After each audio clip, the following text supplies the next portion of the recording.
पिछड़ा मोड़ो ना।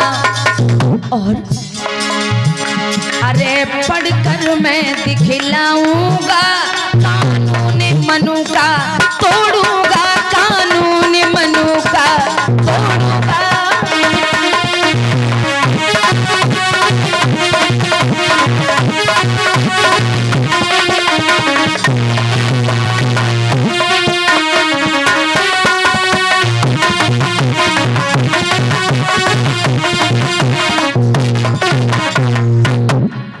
आप दुखी मत हो, आप केवल मुझे ये बता दो कि ये मुझे पढ़ने का अधिकार नहीं है तो क्यों नहीं है? कोई कानून की वजह से नहीं है।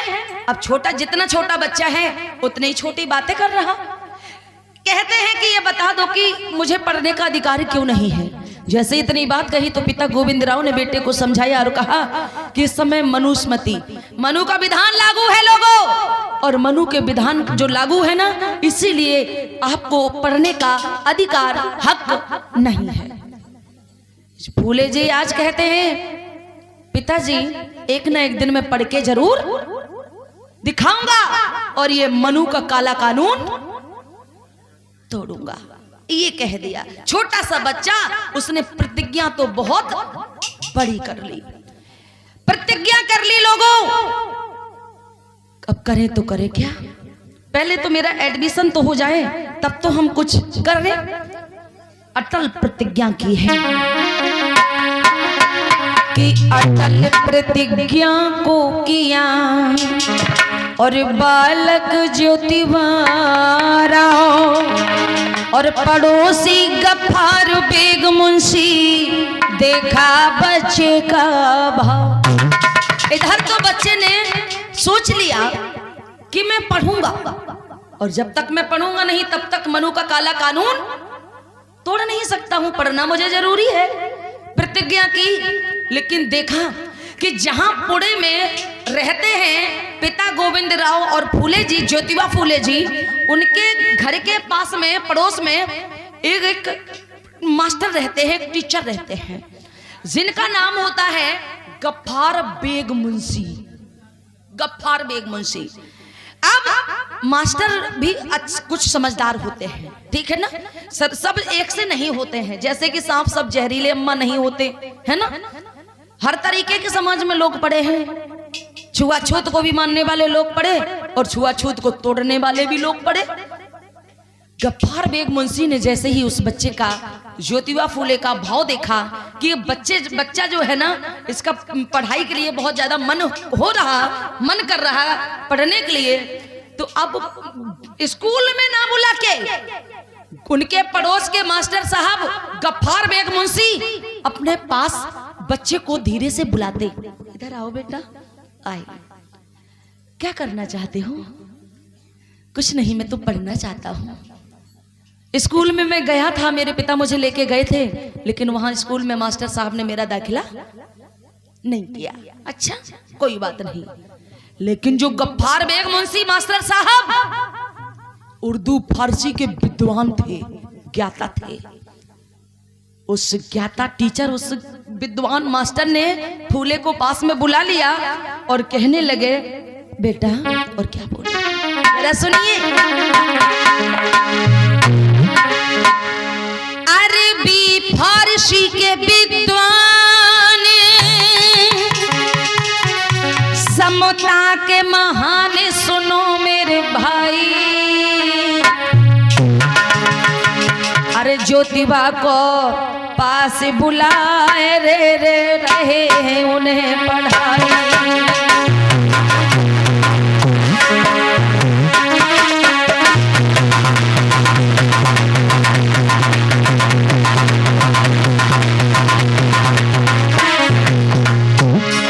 ज्योतिबा को पास बुला लिया, पढ़ाने लगे। कोई बात नहीं, चिंता मत करो बेटा, मैं तुम्हें पढ़ाऊंगा। और क्या बोले मास्टर साहब? अरे पढ़ा रहे गफ्फार, अरे पढ़ा रहे गफ्फार थे उच्च विचार, समता के पुजारी, समता के पुजारी। आर्यों ने देखा हाल रे, दुखी भय भारी।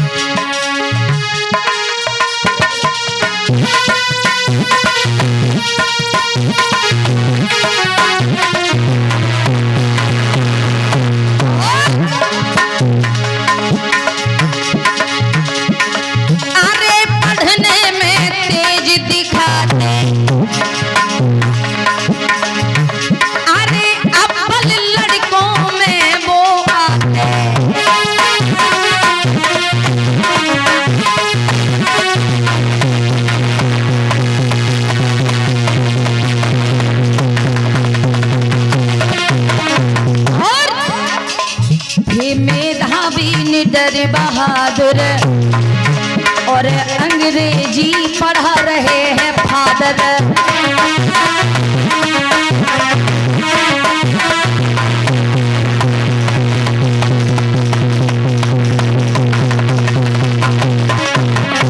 और इसीलिए कहेंगे भैया पढ़ो सभी नर नार, नहीं फिर धोखा खाओगे। दादा पढ़ो सभी नर नार, नहीं फिर धोखा खाओगे।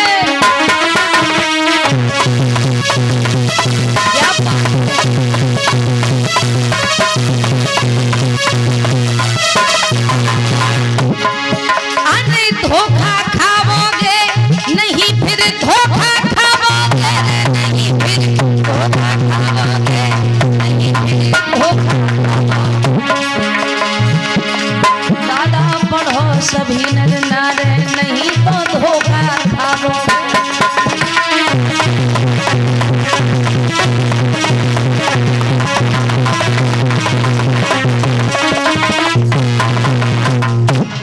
भोले लोगों, इधर जो पड़ोस के रहने वाले वो मास्टर साहब गफ्फार बेग मुंशी उर्दू फारसी के तो ज्ञाता विद्वान हैं ही, पढ़ाते हैं पड़ोस में बच्चे को अपने घर बुला के। और उसके बाद बच्चे को होशियार देखा, समझदार देखा, कहने लगे जिस स्कूल में मैं पढ़ाता हूँ चलो मेरे स्कूल में हम आपका एडमिशन करेंगे और अपने उसी स्कूल में आपको पढ़ाएंगे। एडमिशन जैसे तैसे हुआ, पढ़ने लगे। जितने भी क्लास में बच्चे हैं ना, बहुत पहले से पढ़ने वाले बच्चे, वो बच्चे जब एग्जाम होता ना, रिजल्ट आता, तो अन्य बच्चों से सबसे अच्छे जो नंबर आते वो सिर्फ और सिर्फ फूले जी के आते। ज्योतिबा फूले के नंबर अच्छे आते हैं। पिता खुश होते हैं, इसके मतलब जो मेरे बेटे ने जो प्रतिज्ञा की है मनु के काले कानून को तोड़ने की, हो सकता है कि मेरा बेटा मनु के काले कानून को तोड़े। पढ़ने लगे भोले लोगों। पढ़ने के साथ साथ समाज की भी दशा को देखते हैं। पढ़ते भी हैं, सामाजिक हैं, समाज को देखते हैं। समाज में सबसे ज्यादा बुराई क्या है ये देखते हैं। देखा कि माताओं की, बहनों की, महिलाओं की इतनी बुरी दशा है। और ये सिर्फ, और मेरा एडमिशन भी नहीं जब हुआ था ना, तो ये सिर्फ और सिर्फ मनु के काले कानून की वजह से। मनु के काले कानून में ठोकर मारनी पड़ेगी और उसके काले कानून को तोड़ना पड़ेगा। पढ़ने के साथ साथ लोगों, नारी और जो भी दीन गरीब अनाथों की महिलाएं, बेटियां, बच्चे, जिन्हें पढ़ने की बात तो छोड़ो, पढ़ने के नाम से ही उन्हें डर लगता है। क्यों? कि मनु के काले कानून ने पहले से ही हमें सोना, चांदी, पढ़ना, लिखना, बोलना, चलना, रहना, उठना, बैठना, ये हर चीज पर रोक लगा रखी थी। ठीक है ना? अगर बाबा साहब अम्बेडकर नहीं आते, बाबा साहब अम्बेडकर ने पढ़ने लिखने के बाद पता क्या किया था? 25 दिसंबर सन 1927 को बाबा साहब अम्बेडकर ने गहरे से गड्ढे में मनु के विधान में लगा दी थी आग। अगर मनु के काले कानून में आग नहीं लगाते बाबा साहब, तो शायद आज भी हमारे पास सोना, चांदी, पढ़ना, लिखना, उठना, बैठना, कपड़े, ये दुकान, मकान, ये कुछ भी नहीं होता। प्रिय धम्म बंधु, इधर पढ़ने लिखने के साथ साथ महिलाओं की भी दशा देखते हैं ज्योतिबा फूले जी। कहा कि ये महिलाओं की जो दशा है सबसे ज्यादा खराब हो चुकी है। मैं तो पढ़ता ही हूं, अब पढ़ते तो हैं ही, पढ़ने के बाद जब उन्हें समय मिलता, टाइम मिलता, तो वो नगर गांव में जाते और जिसकी माँ, बहन, बेटी है उनसे बड़े प्यार से, माँ है तो माँ कह के बोलते, चाची है चाची कह के बोलते, बहन दीदी दीदी कह के बोलते, जो जैसा उन्हें लगता है उस हिसाब से वो उनसे बोलते और वो कहते, रोक रोक के बहने बेटियों से कहते कि आप पढ़ो। और बहने बेटियों से बाद में उनके माता पिता से पहले कहते, आपके माता पिता कहाँ हैं? बच्चे कह देते वो अंदर हैं घर में। तो अपने माता पिता को बुलाओ। माता पिता जैसे ही आते तो फूले जी कहने लगते, आप अपनी बेटी का एडमिशन कराओ, आप अपनी बेटी का दाखिला कराओ, अपनी बेटी को पढ़ाओ, और जब ये पढ़ेंगी तो ठीक रहेगा। आज फूले जी आज संघर्ष करने लगे, पढ़ने के साथ साथ सामाजिक संघर्ष करने लगे लोगों। और कैसे करने लगे?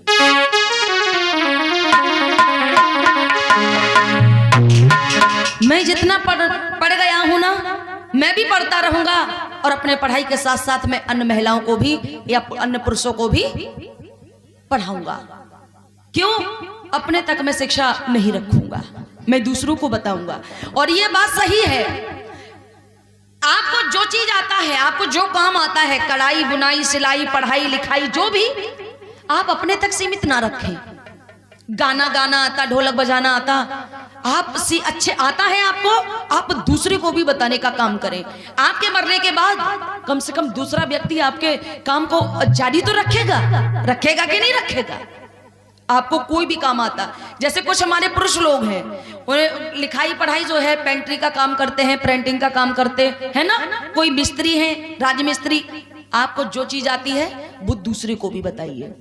आपके ना रहने के बाद कम से कम आपका नाम रोशन कोई दूसरा तो रखेगा। भोले लोगों, अब हुआ क्या, फूले जी काम करने लगे, सामाजिक संघर्ष करने लगे। और वो कैसे? फूले जी की कहानी बड़ा अजीब कहानी है लोगों। सोच लिया कि मैं जितना पढ़ा हूं, मैं इन महिलाओं को भी पढ़ाने का काम करूंगा, शिक्षा दूंगा।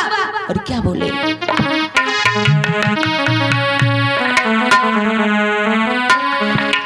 नारी दलितों को, अरे नारी बहनों को शिक्षा दूं,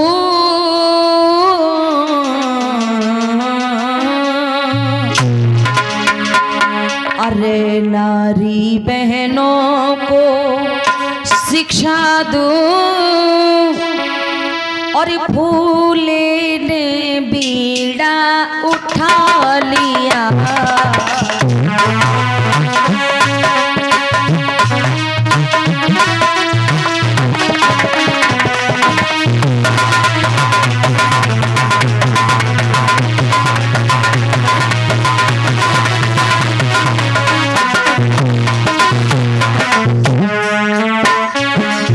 क्या बात है। अरे महिलाओं बहनों को शिक्षा दो,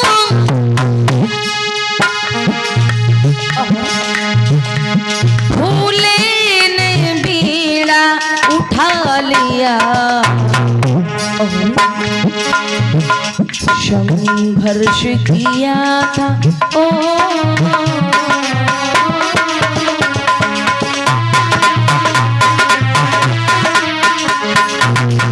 संघर्ष किया था, सामाजिक नारियों को शिक्षित बना दिया। संघर्ष किया था सामाजिक,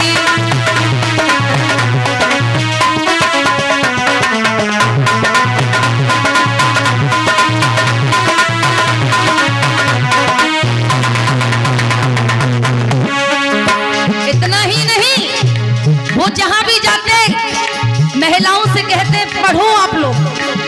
महिलाएं कहती मैं ऐसे कैसे पढ़ सकती हूँ भला? फूले जी कहते हैं कि कोई बात नहीं, अगर एडमिशन नहीं होगा मैं बिना एडमिशन के आपको पढ़ाऊंगा। और वो क्या करने लगे, समाज में जाके और बेटियों के माता पिता को कैसे समझाते लोगों।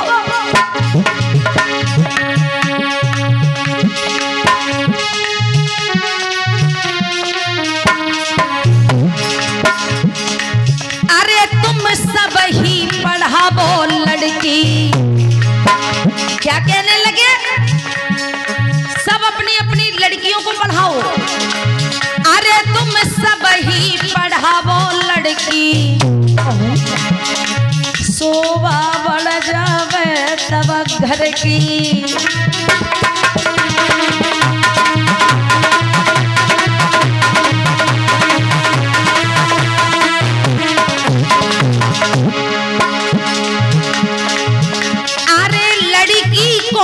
स्कूल पढ़ा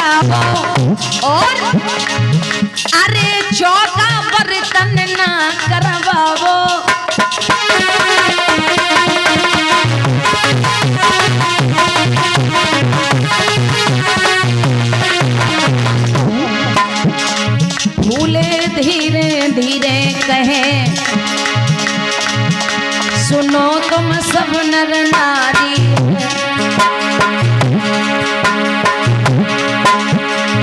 फूले धीरे धीरे कहे पढ़ो तुम सब नर नारी।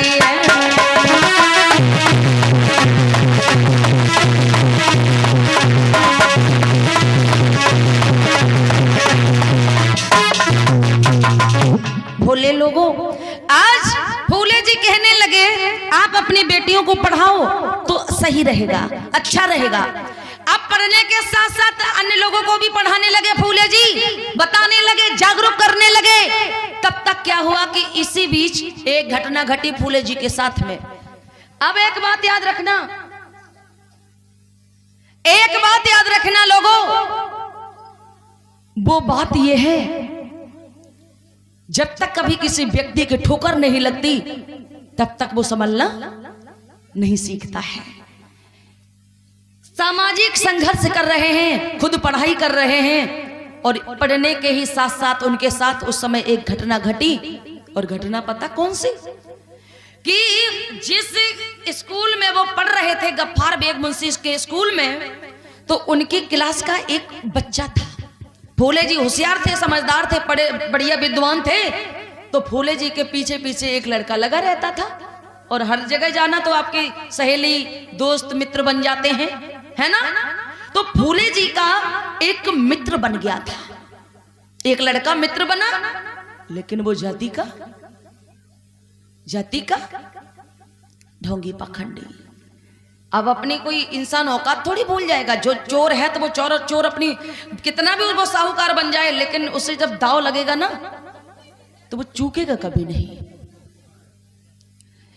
वो मित्र जो रहे वो ढोंगी पाखंडी रहे। ढोंगी पाखंडी आप समझ रहे होंगे। अब वो मित्र की क्या हुई कि उसके माँ बाप ने उसकी शादी रचाई, तय हुई। तो जैसे ही उस मित्र की शादी आई, उसने हर जगह मित्र ने निमंत्रण भेजा और एक निमंत्रण पत्र अपने मित्र फूले जी के लिए भेजा, ज्योतिबा फूले के लिए। ज्योतिबा राव फूले के पास जब निमंत्रण पत्र आया, उसने वो निमंत्रण जब भेजा ना, निमंत्रण पत्र, तो फूले जी ने उसे स्वीकार किया। कहा कि ठीक है मित्र, मैं आऊंगा आपकी शादी में। फूले जी ने कह दिया। जैसे ही कल की शादी जैसे निश्चित हुई है, तो कल की शादी है, आज से उन्होंने तैयारी करनी शुरू कर दी। अब धोती, बढ़िया सफेद धोती पहनी, बढ़िया कुर्ता पहना और उसके बाद में बढ़िया तैयार होके, नहा धोके, और उन्होंने अपने सर पर पगड़ी बांध ली, बढ़िया अच्छे सज धज के। और जैसे ही चले ना, बढ़िया खुशी से जा रहे हैं। जैसे ही उस ढोंगी पाखंडी के घर पहुंचे, अपने मित्र के पास, फूले जी को ये थोड़ी पता कि मेरे साथ ये घटना घटने वाली है। अगर किसी को कोई पता हो कि मेरा उस गली में अपमान किया जाएगा तो क्या आप जाएंगे? अपमान खाने कौन जाएगा? कोई नहीं जाएगा। हुआ दादा ये कि जैसे ही फूले जी वहां गए तो अन्य मित्र भी आए थे, लेकिन जो जैसा है तो उसके मेहमान भी वही समाज के आएंगे। अब मेहमान आए, अन्य पास पड़ोस के लोगों ने देखा, पड़ोसियों ने, मित्रों ने देखा, उस ढोंगी के रिश्तेदारों ने, मेहमानों ने फूले जी पर नजर गई। एकदम से कहने लगे, नाना बाबा नाना, सबकी शादी में मैं रहता हूं, खाता हूं, पीता हूं, लेकिन इसकी शादी में मैं नहीं रहूंगा। अगर मैं इसकी शादी में रहूंगा तो जो जिसकी शादी है ना इस लड़के की, ये अपने मित्र को भगा दे। और मित्र वो कौन थे? फूले जी। कहा ये अपने मित्र को भगा दे, और मित्र को भगा दे तो मैं बना रहूंगा। एक मयान में दो तलवारें नहीं रुकेंगी। या तो ये रहेगा, फूले जी रहेंगे, और या तो फिर एक को तो जाना ही पड़ेगा। अब जिसकी शादी थी उस लड़के को बुलाया उसके मेहमानों ने और कहने लगे, एक काम कर, अगर तूने मुझे निमंत्रण पत्र भेजा और तूने मुझे बुलाया तो तूने ये बिजली का करंट इतना लंबा क्यों पौड़ा लिया? बिजली का करंट किसे कहते हैं? फूले जी को देखते ही उन्हें करंट लग रहा, ऐसा लग रहा जैसे 11,000 वाली लाइन का करंट सीधा सीधा उनकी खोपड़ी में जा रहा हो। कहने लगे या तो इसे भगा दो, नहीं तो हमें जाने दो, एक रहेगा। तूने ये ठीक नहीं किया।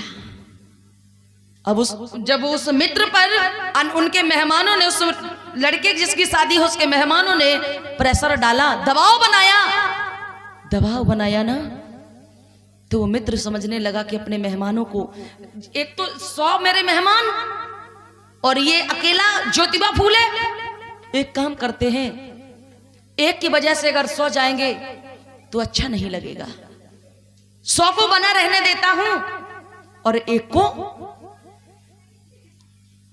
भेज देता हूं। अब जिसकी शादी थी वो लड़का फूले जी के पास आया और हाथ जोड़ के कहने लगा, भैया मैं माफी चाहता हूं, मैं माफी चाहता हूं। क्यों, क्या कोई बात हो गई, हमसे गलती हो गई क्या? नहीं, आप जैसे आए हैं मेरे यहां, जिन पांव से आए हैं ना, उन्हीं पांव अपने वापस चले जाओ अपने घर। भैया कोई आपको पहले तो बुलाए, हमने कहा दादी आप मेरे घर पे आना, प्यार से हम सब कुछ खिलाएंगे पिलाएंगे तो ये अच्छा लगेगा, और हम जब कह दें अब आप आए गई, अब आप मेरे घर से भागो, तो ऐसा लगेगा या तो दूसरे को गोली मार दो या तो अपनी गोली मार लो। लगेगा कि नहीं लगेगा? बुरा लगेगा। अब कोई सामने अपमान करने लगा, ये अपमान फूले से बर्दाश्त बाहर है, करें तो करें क्या? गजब हो गया आलोक।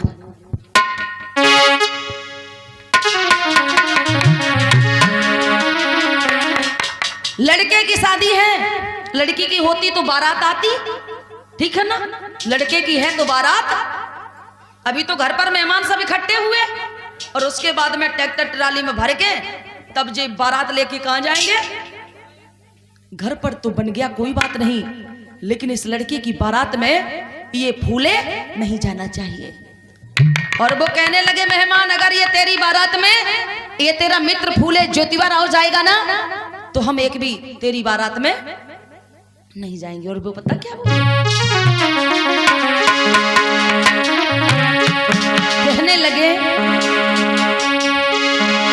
अरे ढोंगी की बारात में गर और ये शूद्र साथ में जाएगा।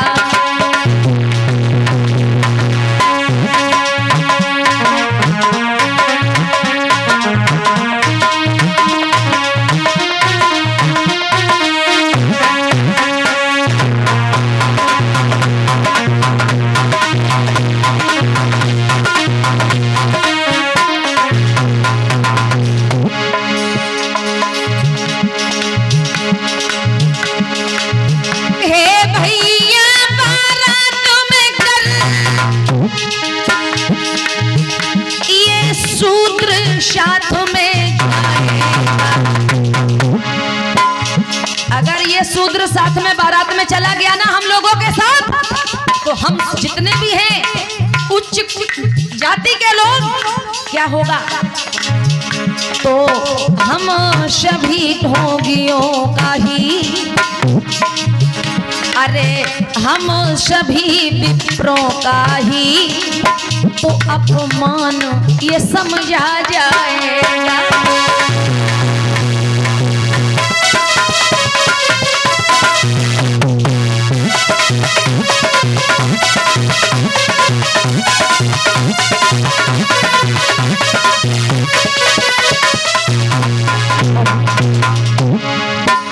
अगर ये फूले साथ में गया बारात में तो हम सभी का अपमान हो जाएगा।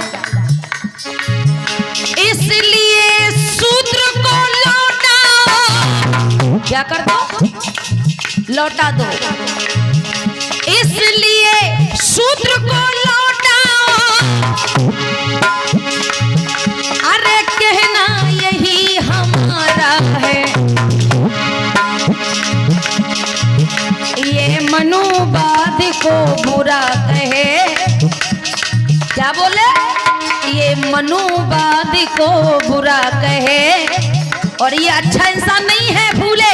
और पता क्या बोले, ये मनुवादी को बुरा कहे, ये पापी नीच गवारा है।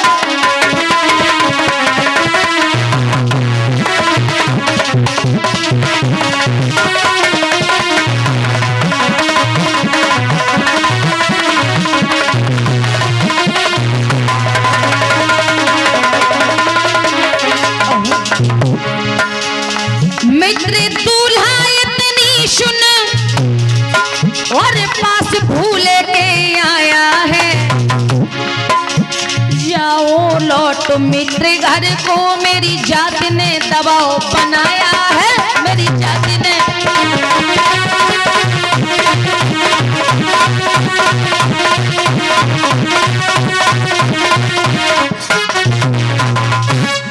भोले लोगों, जैसे ही उस मित्र दूल्हा ने भूले को पास बुलाया और कहा कि मेरी जाति के लोगों ने हम पर दबाव डाला है, एक काम करो कि आप फूले जी अपने घर वापस, पहले तो बारात में बुलाया और उसके बाद में लौटा दिया, ये अच्छा नहीं लग रहा।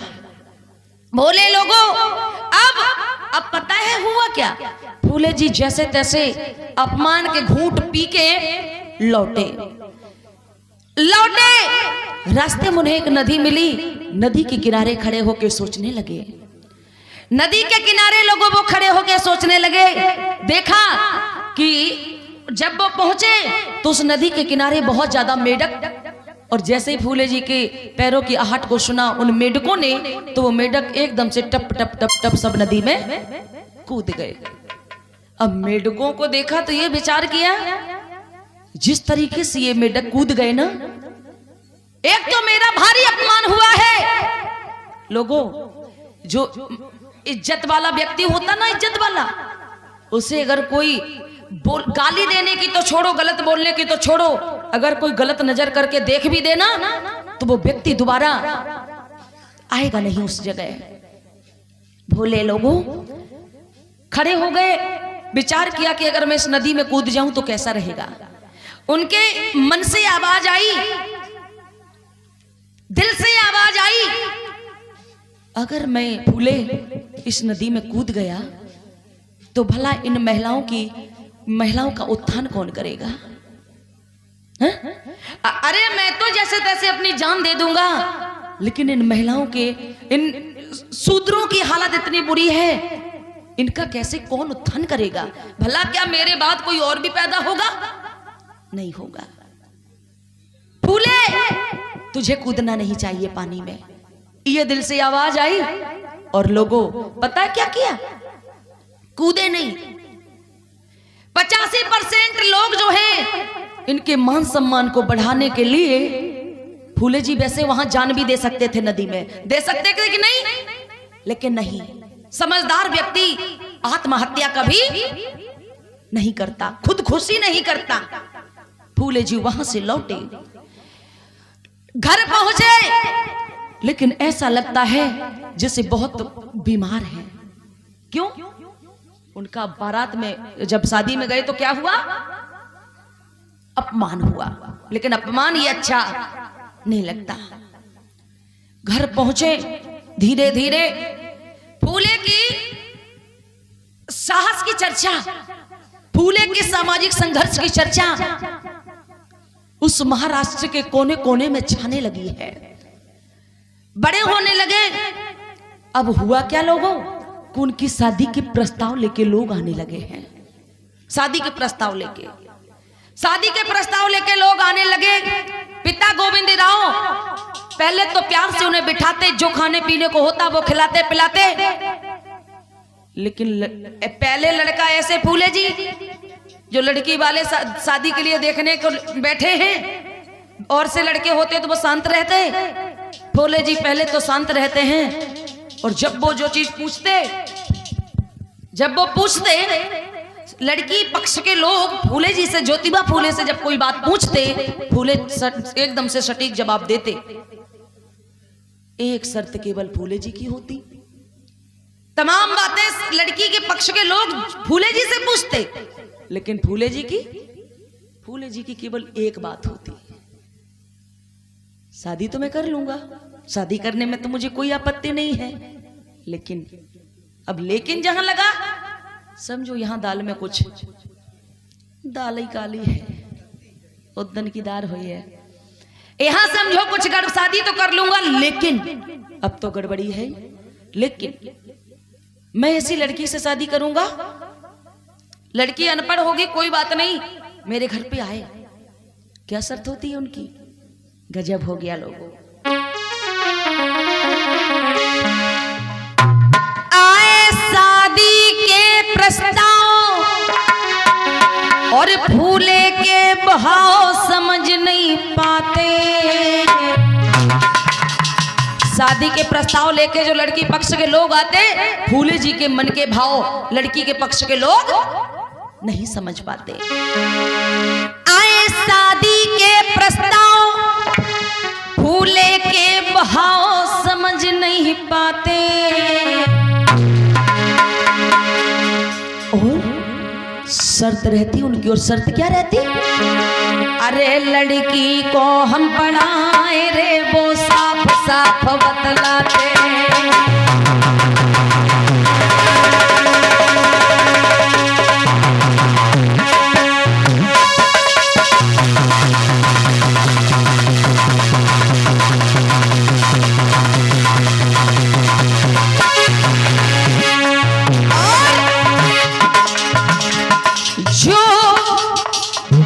जो गृहिणी मेरी बने, क्या बने? गृहिणी मेरी जो गृहिणी बनेगी, जो लड़की आएगी, जो गृहिणी मेरी बने, जो गृहिणी मेरी बने, आयकर पढ़े बने, सो ज्ञानी बने, सो ज्ञानी। इतनी सुने जाते शादी वाले आते लड़की पक्ष के लोग, और फूले जी कहते जो लड़की आएगी मैं शादी करके मेरे घर, तो उसे केवल और केवल चौका बर्तन नहीं, उसे क्या करना पड़ेगा? उसे पढ़ना पड़ेगा। इतनी सुने जाते लौट रे करूं न नादानी।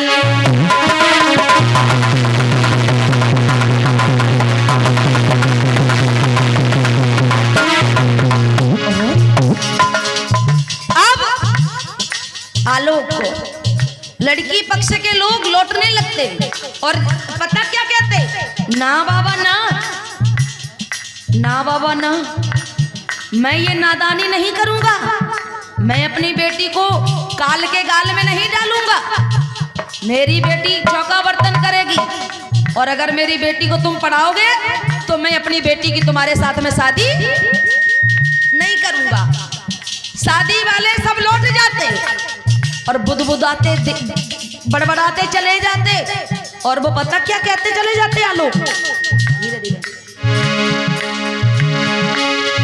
ये फूले पागल हो गया है, ये ज्योतिबा फूले पागल हो गया है।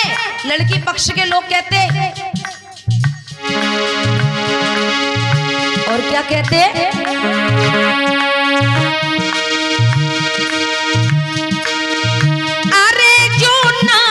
शिक्षा पावे। लड़की पक्ष के लोग कहते भैया, अरे जो नारी शिक्षा पावे, अरे सर्वस्व नाश को हुई जावे।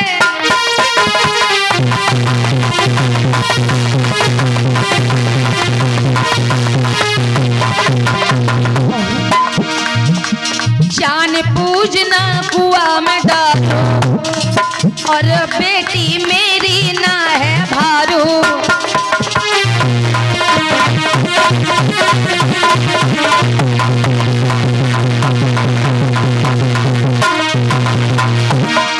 अब सुनियो दे के ध्यान, हो ध्यान, अब अजब निराली आ रही है।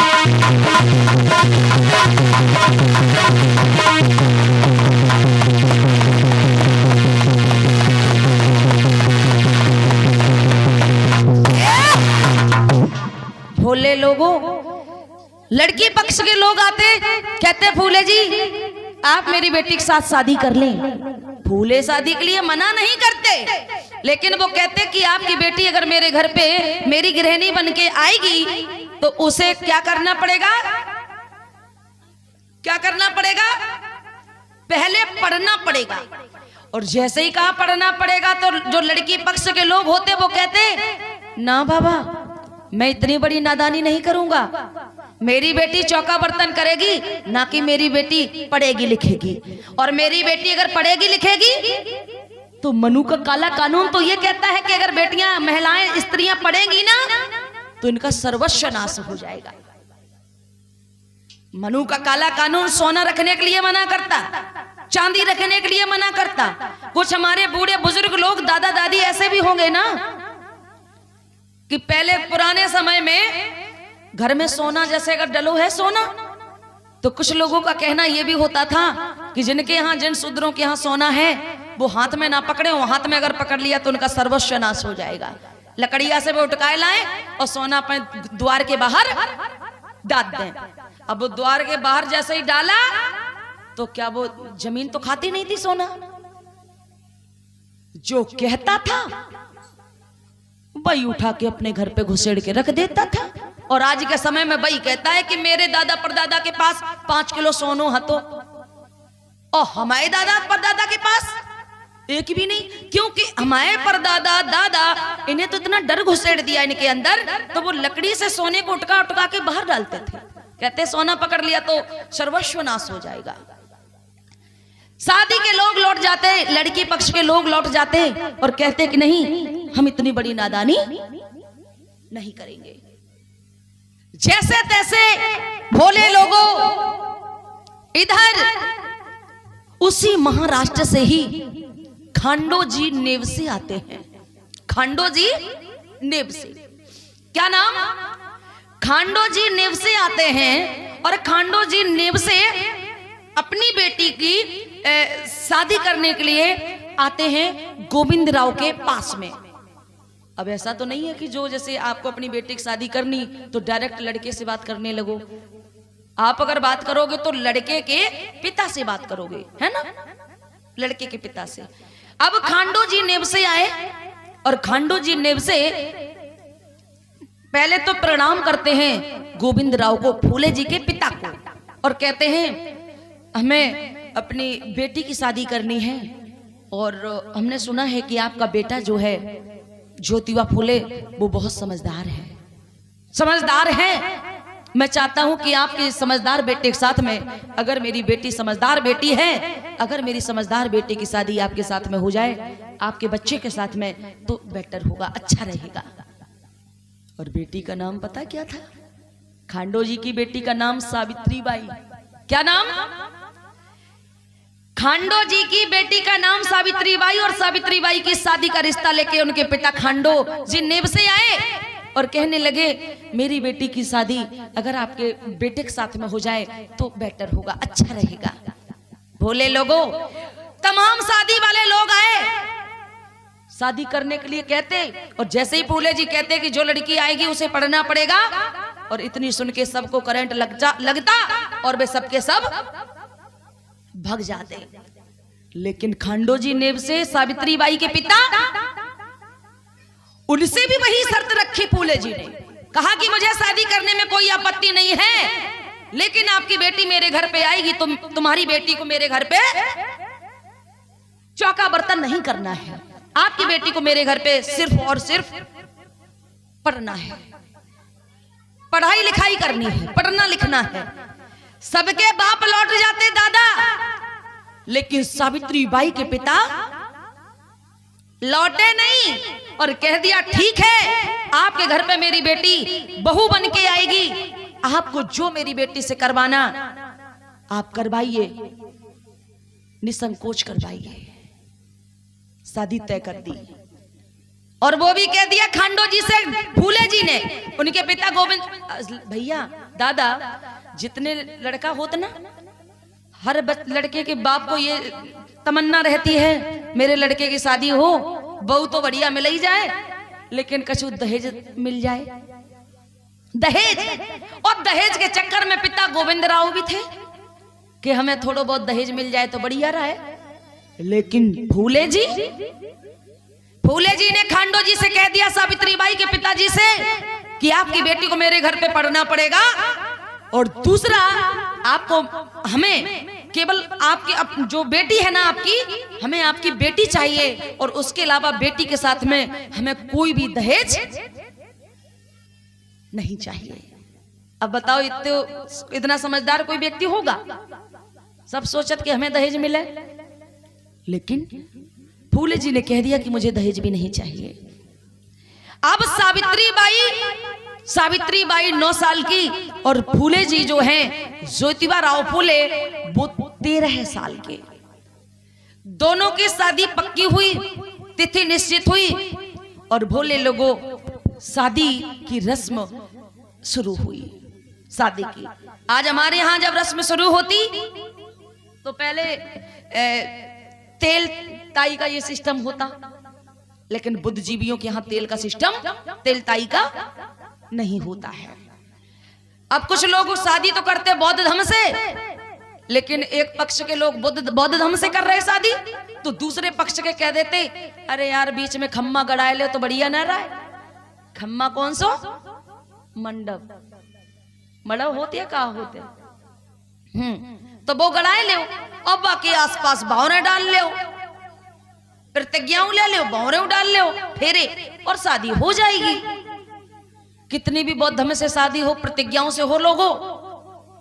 और अगर कोई ढोगी पाखंडी है कोई परिवार, तो उस पक्ष के लोग पता प्रतिज्ञाएं भी कर लेते।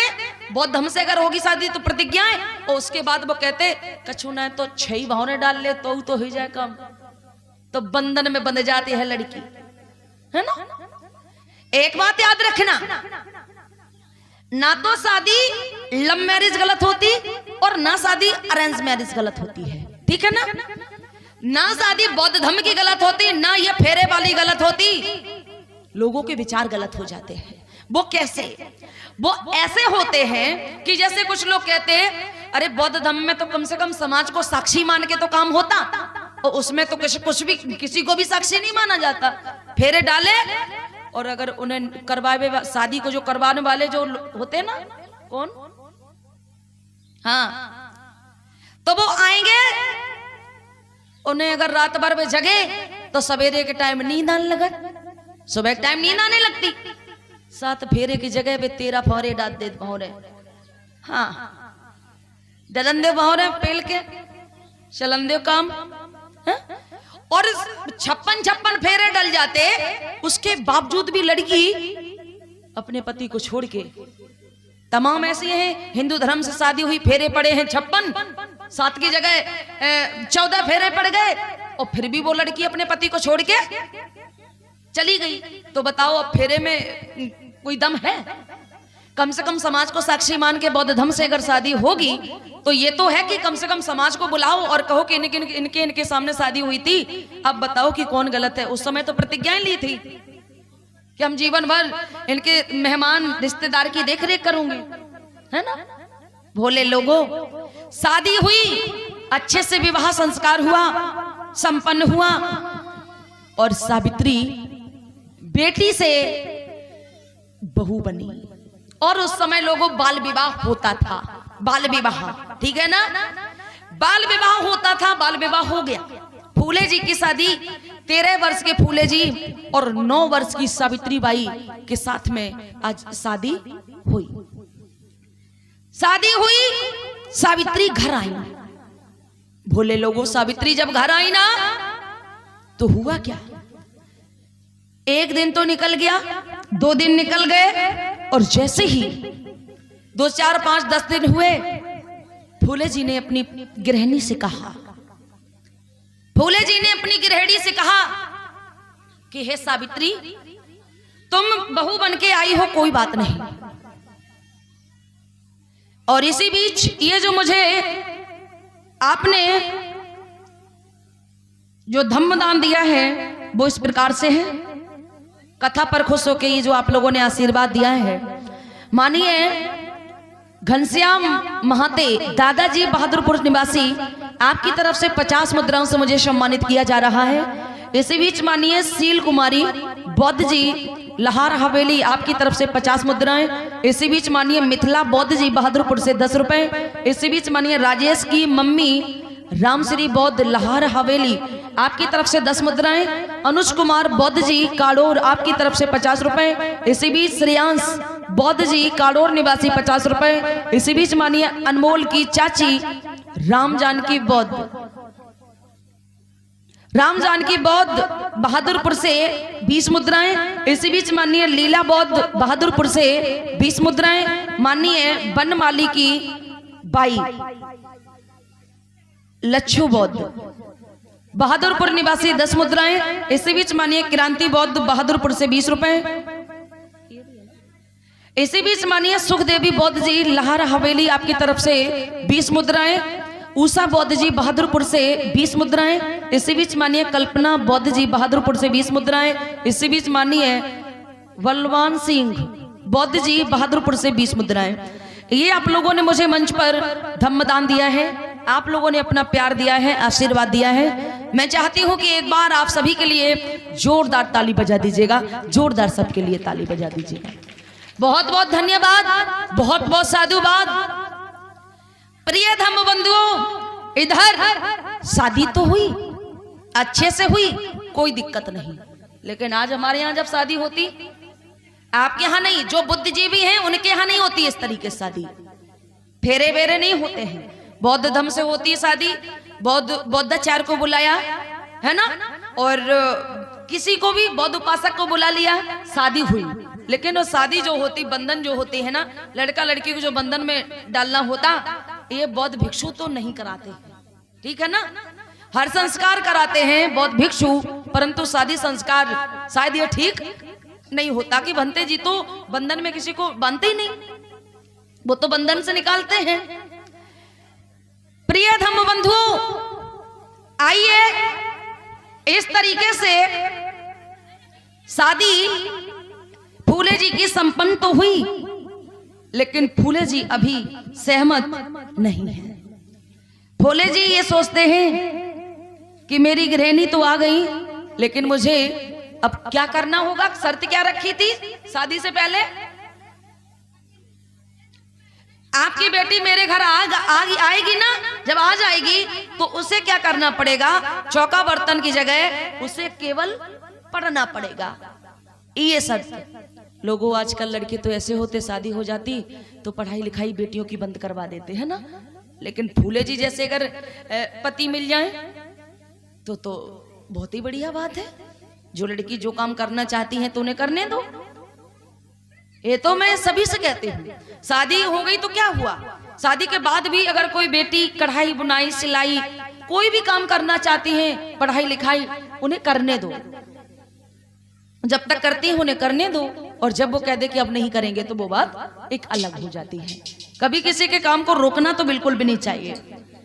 भोले लोगों, आइए, विवाह तो हो ही गया फूले जी का। सावित्री बाई के साथ में एक छोटा सा गीत बोलेंगे मेरे साथ में, ठीक है ना। और गीत वो उस समय का है, ये गीत मैंने ही लिखा है।